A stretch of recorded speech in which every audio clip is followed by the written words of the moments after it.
북한 이탈 주민정착지원사무소 통일부 하에 있는 이 기관은 하나원이라고 불리우는 그러한 기관을 통해 탈북자들 해마다 약 2천여 명의 사람들이 내려오고 있다고 합니다. 이분들을 잘 대한민국에 정착하는 프로그램을 진행하고 있습니다.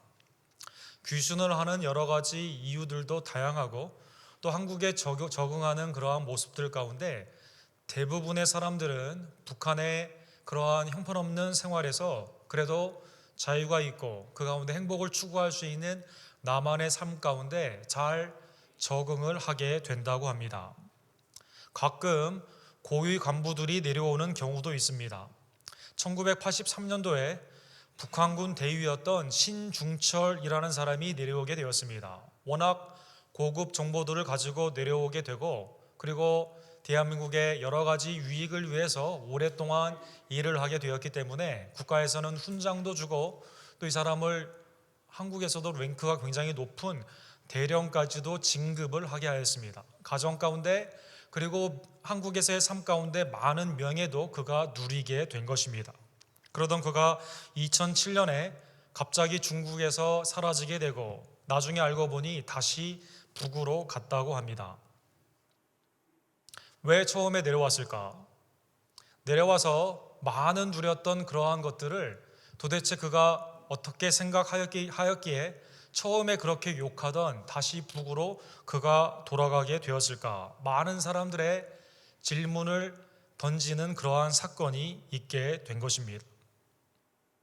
기독교의 역사 가운데 예수 그리스도를 믿음으로 말미암아 구원의 기쁨을 많이 누리는 것 같이 보이지만 그러나 때로는 나중에 다시 옛 삶으로 돌아가는 그러한 경우는 우리로 하여금 많은 질문과 의문을 갖게 합니다. 종교 개혁을 통해서 오직 믿음, 오직 은혜, 오직 성경으로 평신도들에게 하나님의 놀라운 은혜가 다시 한번 주어지게 되고 말씀 가운데 있는 하나님의 풍성한 역사가 나타나게 되었지만 농민전쟁이나 캐톨릭과의 전쟁을 통해서 많은 사람들이 개신교로 왔다가 다시 천주교로 가는 배교의 역사가 16세기와 17세기에 많이 일어나게 되었습니다.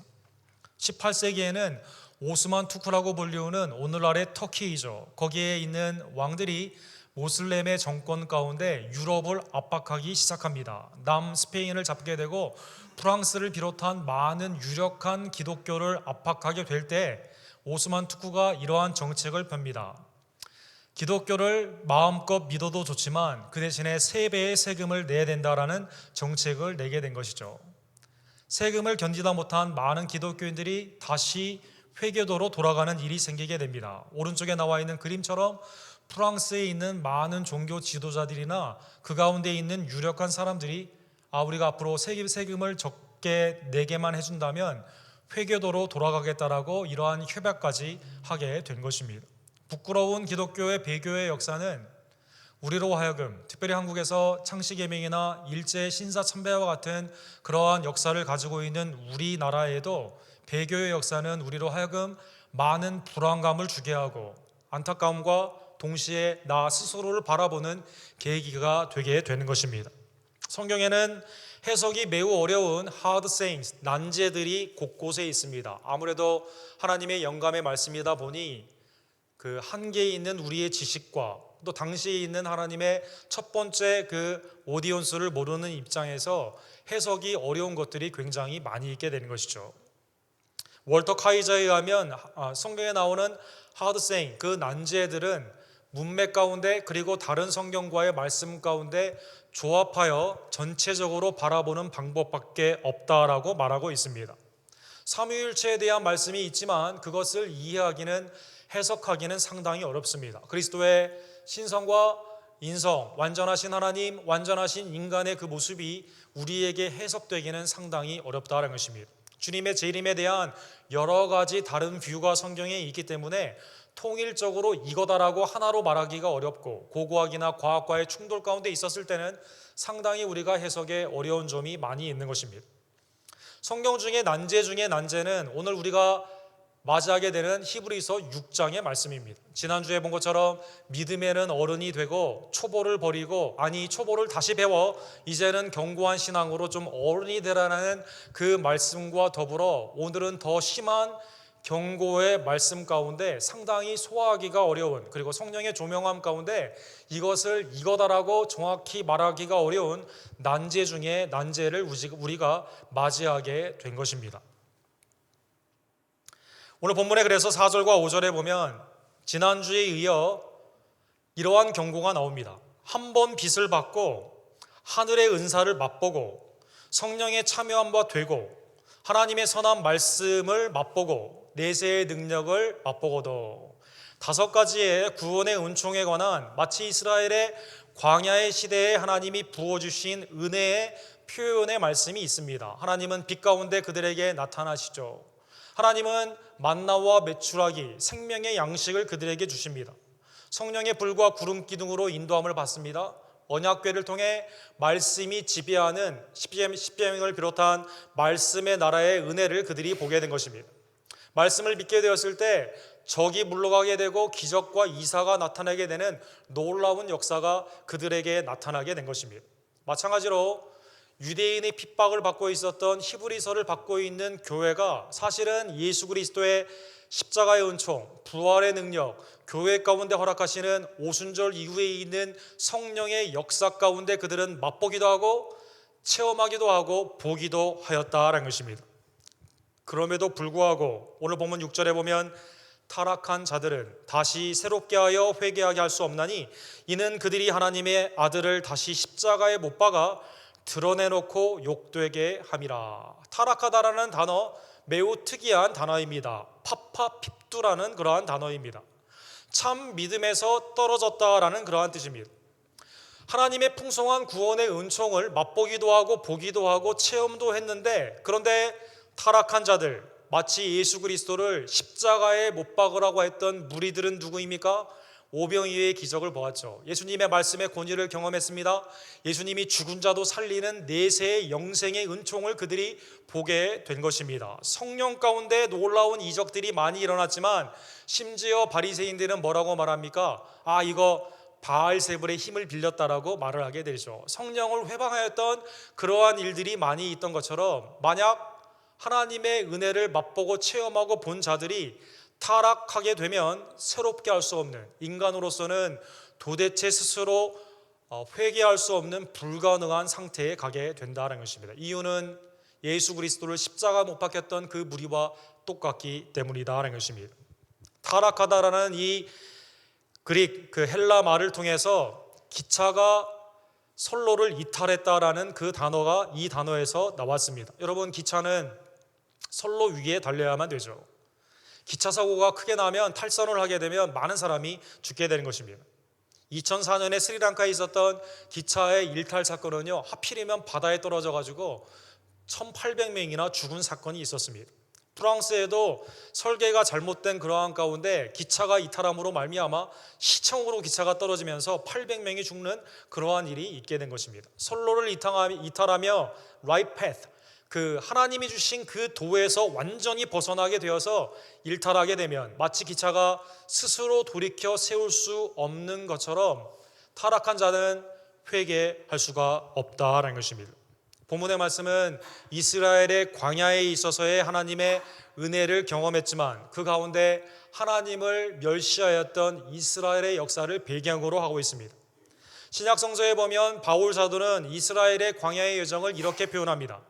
고린도전서 10장에 보면 형제들아, 나는 너희가 알지 못하기를 원하지 아니하노니 우리 조상들이 다 구름 아래에 있고 바다 가운데 지나며 모세에게 속하여 다 구름과 바다의 세례를 받고 다 같은 신령한 음식을 먹으며 다 같은 신령한 음료를 마셨으니, 그렇죠? 그것은 예수 그리스도 반석에 나오는 물이다라고 표현하고 있습니다.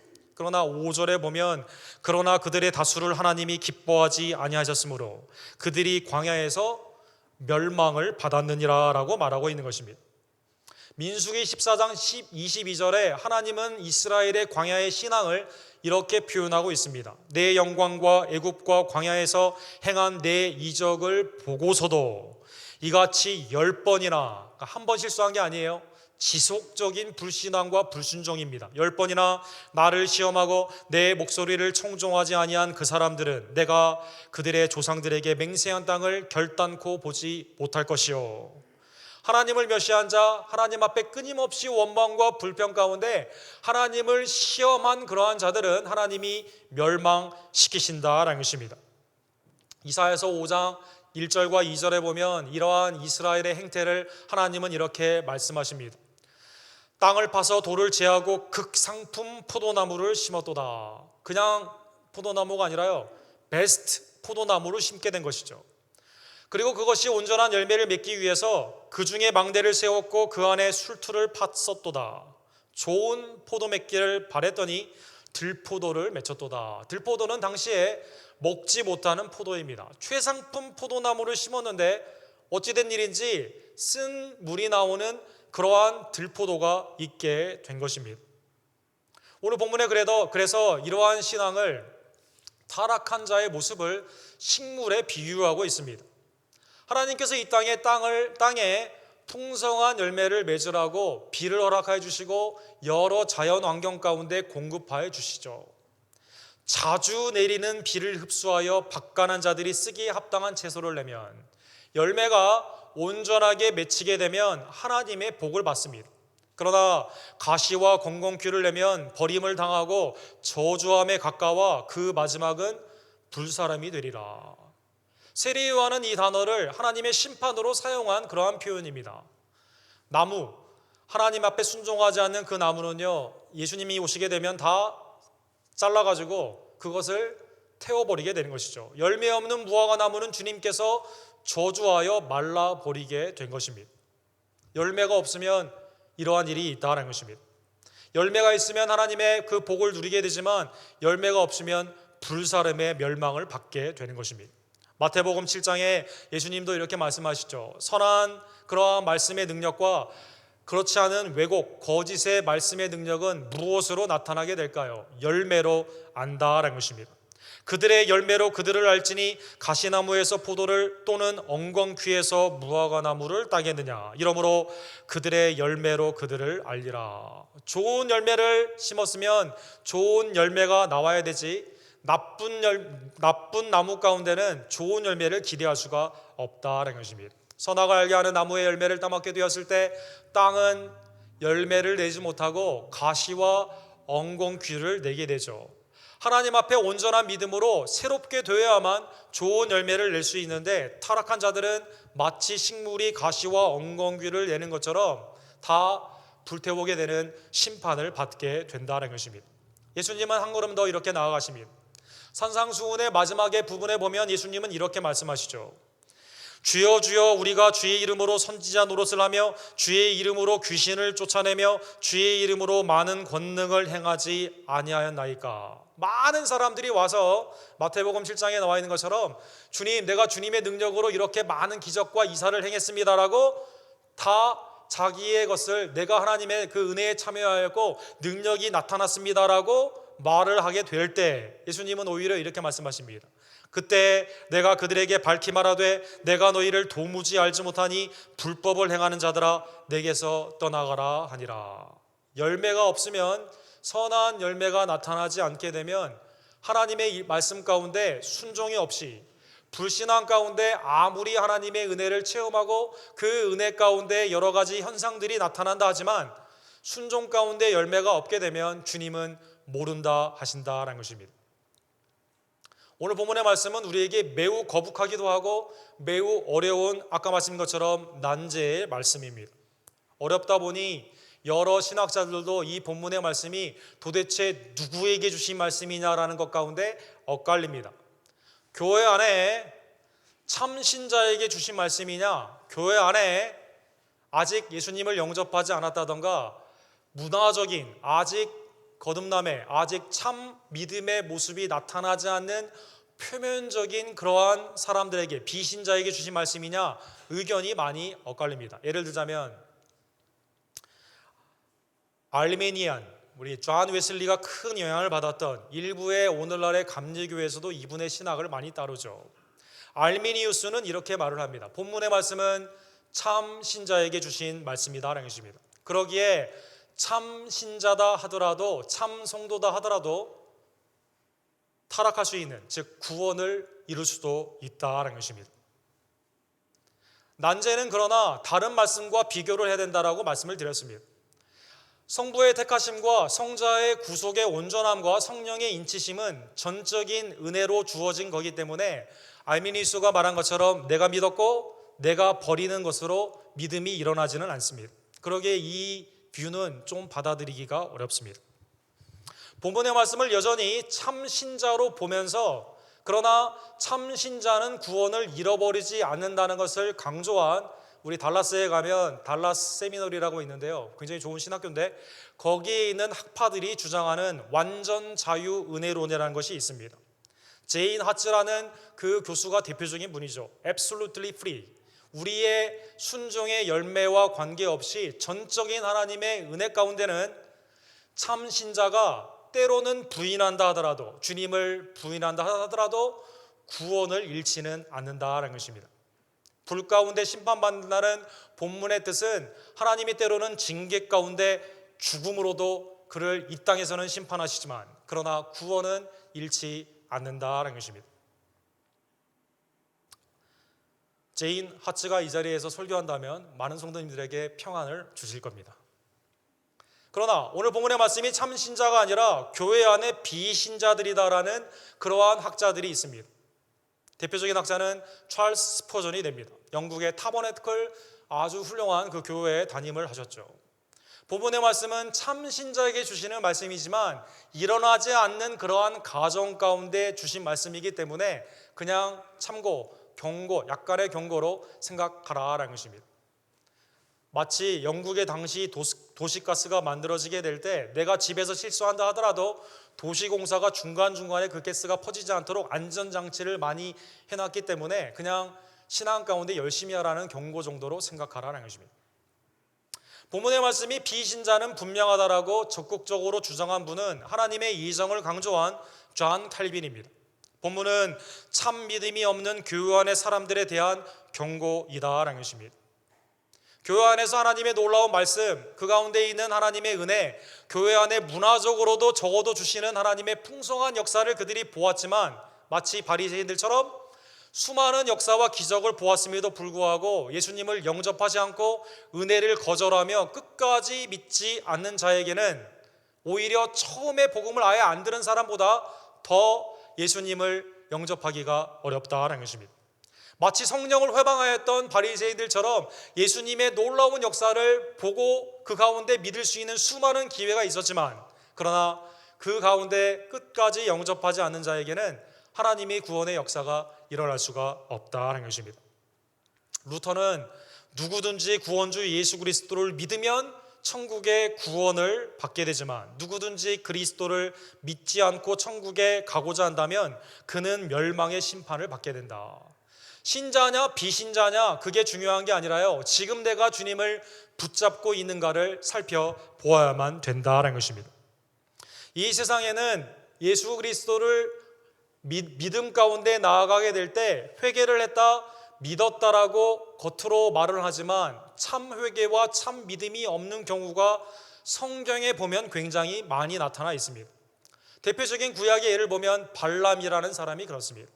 발람이 이스라엘을 저주하기 위해서 바락이라는 사람의 그 돈에 팔려 선지자이지만 그 이스라엘을 저주하기를 원하죠. 이때 나귀는 여호와의 사자가 칼을 들고 있는 것을 보게 되는데 이 사람은 영적인 눈이 어두워 보지 못하게 됩니다. 민수기 22장 34절에 보면 그가 여호와의 사자에게 이렇게 말을 합니다. 내가 범죄하였나이다. 죄의 깨달음이 있었습니다. 당신이 나를 막으려고 길에 서신 줄을 내가 알지 못하였나이다. 영적인 무지의 자각이 있었습니다. 당신이 이를 기뻐하지 아니하면 나는 돌아가겠나이다. 회개의 의지가 그에게 있었다라는 것입니다. 그러나 민수기 31장 16절에 보면 하나님의 은혜의 간섭으로 저주가 아니라 축복을 했지만 나중에 이 사람이 어떻게 합니까? 이스라엘을 모압의 여인 우상의 제사 가운데 이끌리면서 수많은 이스라엘의 남자들이 우상 숭배에 들어가게 되고 연병으로 많은 사람이 죽게 된 것입니다. 보라, 이들이 발람의 꾀를 따라 이스라엘 자손을 브롤의 사건에서 여호와 앞에 범죄하게 하여 여호와의 회중 가운데 연병이 일어나게 하였느니라. 베드로후서와 유다서에 보면 발람은 회개하지 않은, 하나님 앞에 수많은 은혜의 사건이 있었지만 여전히 하나님의 은혜를 거절한 대표적인 거짓 선지자가 된다라는 것입니다. 사랑하는 성도 여러분, 본문의 말씀에 타락하는 자는, 주님을 떠난 자는 구원이 없다라는 그 말씀은 믿는 자나 믿지 않는 자나 내가 지금 과거에 어떠했던지 간에 지금 내가 주님을 온전히 믿고 있느냐를 살펴보기 위해 주신 그러한 경고이다라는 것입니다. 주님을 믿지 않는, 혹시 아직 영접하지 않은 분이 있다면 이 말씀을 경고로 삼으시기를 간절히 원합니다. 때가 구원의 때임을, 지금임을 다시 한번 깨달으며 참 회개와 참 믿음 가운데 주님의 은혜를 받아들이시기를 주님의 이름으로 간절히 축원합니다. 믿는 자들도 과거에 내가 믿었기에 구원을 받는다, 그러나 나는 죄 가운데 있어도 된다라는 아니라는 생각이 아니라요, 선줄로 생각하는 자는 넘어질까 조심하라는 그 말씀 가운데 현재의 믿음만이, 오직 주님을 바라보는 그 믿음만이 구원임을 다시 한번 깨달으며 주님 앞에 믿음을 두기를 간절히 원합니다. 이 교회는 유대인들의 핍박 가운데 수많은 사람들이 지금 신앙을 버리고 예수 그리스도를 대제사장이 아니라 아론으로 다시 돌아가려고 합니다. 예수님의 그 십자가가 아니라 다시 짐승의 제물로 돌아가려고 하고 있다라는 것입니다. 9절에 보면 이 교회에, 그러나 이 교회가 아직 다 죽은 건 아니에요. 이 교회 안에도 소망이 약간 보이고 있습니다. 사랑하는 자들아, 우리가 이같이 말하나 너희에게는 이보다 더 좋은 것, 곧 구원에 속한 것이 있음을 확신하노라. 아까는 불안함을 준 것 같았는데 지금은 오히려 위로하고 있습니다. 심판에 속한 것은 하나님의 은혜를 거절하는 것입니다. 감사가 아니라 원망과 불평 가운데 끊임없이 하나님을 시험하는 것입니다. 삶 가운데 하나님의 은혜의 반응으로 아름다운 열매를 내지 못하고 가시와 엉겅퀴를 내는 삶입니다. 구원에 속한 것, 더 좋은 것은 무엇일까요? 하나님의 은혜를 받아들이는 것입니다. 그 은혜 가운데 감사와 찬양을 하는 것입니다. 그리고 하나님의 그 은혜의 응답으로 좋은 열매를 맺는 것입니다. 이 교회에 더 좋은 것, 더 구원에 속한 것이 아직 남아있기 때문에 이 교회는 소망이 있었다는 것입니다. 사대 교회 예를 들면 계시록 3장에 보면 사대는 생명이라는 뜻인데요, 실제로는 죽은 교회였죠. 너는 일깨워 그 남은 바 죽게 된 것을 굳건하게 하라. 아직 다 죽지는 않았습니다. 사대 교회에도 희망이 있은 이유는 무엇입니까? 아직 그 교회에 옷을 더럽히지 아니한 몇 명이 있었다는 것입니다. 하나님의 흰 옷을 입고 구원에 합당한 그러한 열매가 있는 성도들이 있기 때문에 이 교회를 그리스도께서 포기하지 아니하시고 회개하며 열심을 내라라고 말씀하여 주신 것입니다. 저희 교단적으로 또 저희 서킷 차원에서 계속 같이 스터디하는 책이 있습니다. Autopsy of Deceased Church라는 죽은 교회의 해부하기다라는 그러한 책이죠.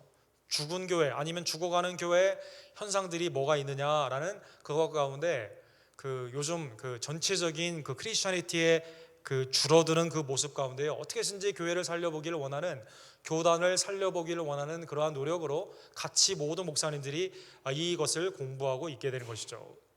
죽어가는 교회와 살아가는 그 교회에 여러 가지 다른 모습들이 많이 있게 되는데 그 중에 대표적인 것이 교회 가운데 과연 아직도 주님의 은혜를 사모하며 교회를 사랑하며 믿음 가운데 나아가는 사람들이 있느냐 없느냐가 매우 중요하다는 것입니다. 탐 라이너는 이렇게 말을 합니다. 주님의 교회의 부흥의 시작은 언제나 깨어있는 몇으로부터 시작하게 된다는 것입니다. 그래서 어떠한 교회가요, 전체적인 모습 가운데 이 교회에 희망이 없다라고 속탄하거나 이 교회가 안 된다라고 할 수가 없습니다. 아직 그 교회 가운데 하나님의 은혜를 앙망하며 말씀과 기도 가운데 성령으로 주님의 아름다운 열매를 맺는 자들이 있는가, 그들로부터 교회가 다시 살아나게 된다라는 것입니다. 히브리서를 받고 있는 아마 북아프리카에 있는 교회들, 사대 지금의 터키에 있는 그 교회들도 전체적으로는 매우 어둡습니다. 다시 유대교로 돌아가려고 하고 자꾸 유대인의 회당으로 가려고 하는 이때 아직 이 교회에 희망이 있다는 것입니다. 그러면 흰옷을 입은 희망이 보이는 그 성도, 즉 구원의 확증이 나타나는 성도의 모습은 무엇으로 나타나게 될까요? 성경에 보면 예수 그리스도께서도 열매를 많이 강조하십니다. 성령도 우리 가운데 인품을 닮아가는 열매를 강조하게 되죠. 본문에는 특이하게 구원의 증거가 열매로 나타나게 되는데 그 열매는 교회를, 성도를 사랑하는 것입니다. 구원의 열매가 놀랍게도 성도를, 주위에 있는 성도들을 서로 사랑하는 그 섬김이다라는 것입니다. 데살로니가 교회에서는 그것을 믿음의 역사, 그리고 두 번째로 나오는 사랑의 수고다라고 말하고 있죠. 하나님의 택하심, 하나님의 전적인 구원하심의 그 모습이 현상적으로 우리 가운데 나타나는 것은 하나님이 주신 그 사랑으로 섬기는 것이다라는 것입니다. 10절 우리 다 같이 읽도록 하겠습니다. 하나님은 불의하지 아니하사 너희 행위와 그의 이름을 위하여 나타낸 사랑으로 이미 성도를 섬긴 것과 이제도 섬기고 있는 것을 잊어버리지 아니하시느니라. 불의하지 아니하신 하나님께서요, 하나님께서 구원의 확증, 마음의 평강을 주는 그 증거로 뭐라고 말씀하십니까? 사랑 가운데 성도를 섬기는 그것을 기억하신다는 것입니다. 중요한 것은 사랑의 수고이죠. 어머니가 아이를 낳게 되는 생명의 역사 가운데 매우 출산의 고통이 있는 것처럼 성도가 안에 온전한 하나님의 열매가 나타나기 위해 사랑으로 헌신하는 것입니다. 누구를 위해? 내 이름을 나타내는 것이 아니라 하나님의 이름을 나타나기 위해 영광 가운데 그렇게 사역하는 것입니다. 요한사도도 요한 1서 3장 14절에 이렇게 말씀하십니다. 우리는 형제를 사랑함으로 사망에서 옮겨 생명으로 들어간 줄을 알거니와. 반대로 사랑하지 아니하는 자는 여전히 사망에 머물러 있다라는 것입니다. 구원의 증거는 다른 말씀 가운데 여러 가지 말씀이 있겠지만 히브리서 본문에 있는 말씀 가운데는 가장 중요한 것은 교회에 대한 사랑의 헌신이다라는 것입니다. 성도를 향한 그 섬김이다라는 것입니다. 그러기에 오늘 본문 11절과 12절에 보면 지금 히브리서를 받고 있는 그 성도들에게 사랑으로 수고하며 소망 가운데 끝까지 견디며 믿음 가운데 하나님의 은혜의 본을 쫓으라라고 말씀하여 주시는 것입니다. 우리가 간절히 원하는 것은 너희 각 사람이 동일한 부지런함을 나타내어 끝까지 소망의 부지런함에 이르러 풍성함에 이르러 게으르지 아니하고 믿음과 오래 참음으로 말미암아 약속들을 기업으로 받은 자들을 본받는 자가 되게 하려는 것이니라. 달란트의 비유 가운데 예수님이 말씀하시죠. 2달란트 5달란트 남긴 자에게는 착하고 충성된 종이다라고 말을 합니다. 그러나 1달란트 묵혀둔 그 자에게는 뭐라고 말합니까? 일하지 않고 헌신하지 않고 섬기지 않았던 자에게는 뭐라고 말합니까? 악하고 게으른 자다라고 말하는 것입니다. 오늘 본문에도 그래서 모든 성도가 다 부지런하기를 원한다라는 것입니다. 누구는 부지런하고 하나님의 의의 이름을 위해서 섬기고 누구는 게을러 자기 일만 하는 것이 아니라 모든 성도가 함께 동일한 부지런함으로 나아가기를 원한다는 것입니다. 누구처럼? 믿음의 선조들처럼 그렇게 하라는 것입니다. 신구약의 믿음의 그 선조들은 어떻게 했습니까? 믿음의 모습 가운데 기도를 쉬지 않습니다. 말씀을 쉬지 않습니다. 하나님의 섬김을 쉬지 않은 믿음의 선조들처럼 그 발자취를 쫓아 너희도 그 아름다운 섬김을 다른 사람에게 끼쳐라라는 것입니다. UCLA의 한국학 교수님이신 옥성득, 저랑 성이 같은 한번 우리 교회 모시려고 하고 있습니다. 한반도 대부흥이라는 그 책을 쓰셨죠. 한반도 대부흥.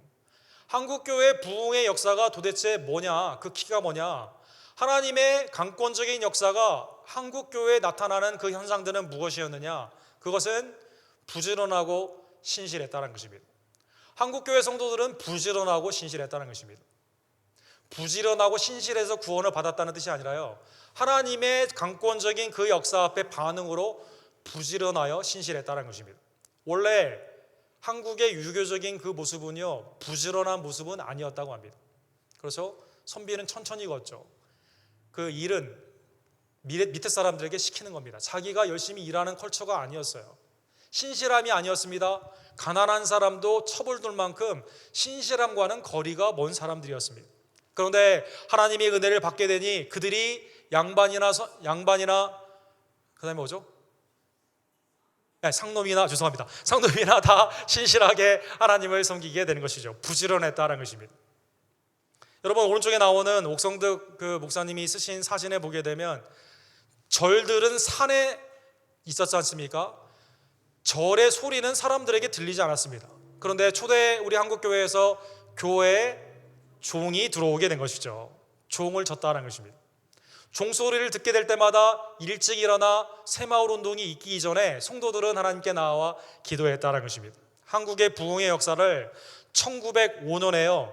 미국 남감리교회 총회장이었던 그 총회장 부인이었던 캐롤이라는 분이 이 땅에 와가지고 쓰신 그 일기가 있습니다. 이분이 아마 교회 옆에 붙어 있었던 사찰 그 사택에 아마 있었던 것 같습니다. 새벽 4시가 되자 종을 쳐야 한다며 집주인이 일어났다. 아침 5시가 되자 마치 아침을 알리는 시계인 마냥 여자들은 일어나 찬송을 부르며 기도하는 바람에 나도 일어나야 했다. 아침을 먹은 후 11시에 그리고 오후 2시에 저녁 7시에 종치러 기도하러 그리고 그 사이에 전도하러 다녔다. 그런데 이 일과는 오늘뿐 아니라 매일 계속됐다.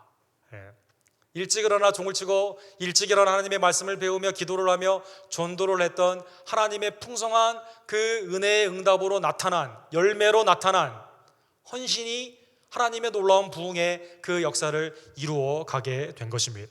사랑하는 성도 여러분, 하나님께서는 여러분과 저에게 믿음의 그 선로 위에 있기를 원하십니다. 우리의 아버지는 예수 그리스도 안에 머물며 아름다운 열매를 맺기를 원하신다는 것입니다. 고린도전서 1장 8절에 보면 주께서 너희를 우리 주 예수 그리스도의 날에 책망할 것이 없는 자로 끝까지 견고하게 하시리라. 하나님은 여러분과 저를 끝까지 점과 흠이 없도록 견고하게 하기를 원하신다는 것입니다. 계시록 22장 12절에 보면 보라 내가 속히 오리니 내가 줄 상이 내게 있어 각 사람에게 그가 행한 대로 갚아주리라. 주님은 여러분과 저에게 상을 준비하시고 재림을 기다리고 계신다는 것입니다. 북한에 있다가 남한에 온 사람이 다시 북한으로 갔을 때 의아하게 생각하게 되죠. 왜 왔을까 처음에? 또 두 번째로는 이 가운데 있었던 기쁨이 많이 있었을 텐데 왜 다시 그쪽으로 가게 되었을까? 미국이나 선진국에서도 알케이다나 아니면 ISIS에 그 가는 사람들 보면 도대체 뭐가 문제일까라는 생각을 많이 해보게 되죠. 하나님의 전적인 은혜 가운데 주님의 부르심을 받고 공동체 안에 주시는 그 은혜는요, 개인의 믿음과 신실하신 열매로 응답이 되어야만 된다는 것입니다. 오늘 본문의 말씀을 다시 한번 경고와 또한 우리를 향한 위로의 말씀임을 다시 한번 깨달으며 우리 언덕교회가 하나님의 은혜 가운데 모두가 다 게으른 것이 아닌 동일한 부지런함으로 소망 가운데 믿음을 지키며 오시는 주님 앞에 점과 흠이 없는 성도로 주님의 풍성한 상을 받고 착하고 충성된 중이라 칭찬을 받는 주의 백성들 되기를 간절히 원합니다. 사랑의 하나님 아버지 감사합니다. 오늘 하나님의 말씀을 다시 한번 경고로 우리에게 주심에 진심으로 감사를 드립니다. 하나님, 그리스도 없이는 구원이 없음을 다시 한번 깨달으며 나에게 주신 그 구원의 은총이 얼마나 소중함임을 다시 한번 마음에 새기고 나를 위해 이 땅에 강림하시며 고난받으시며 십자가에 돌아가신 예수 그리스도께 신실한 믿음을 두고 주님의 몸된 교회를 향해 아름답게 헌신하며 하나님의 택하심이 아름다운 믿음의 역사와 사랑의 수고와 소망의 인내 가운데 나타나는 주님 앞에 아름다운 열매를 드려 착하고 충성된 종아 내가 작은 일에 충성하였으니 내가 큰 일을 너희에게 맡기겠다고 하는 주님의 아름다운 칭찬을 받는 점없고 흠이 없는 성도들이 될 수 있도록 주여 역사하여 주시옵소서. 주님, 아직 주님을 모르는 자가 성령의 놀라운 간섭과 놀라운 인도함 가운데 주님을 바라보게 되며 그 가운데 영접하게 되는 귀한 역사가 있기를 간절히 원합니다. 또 이미 믿은 성도들이 그 믿음을 자랑하지 아니하며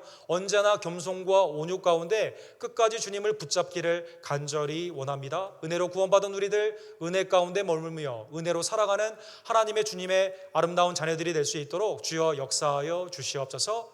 예수 그리스도의 이름으로 간절히 기도드립니다. 아멘.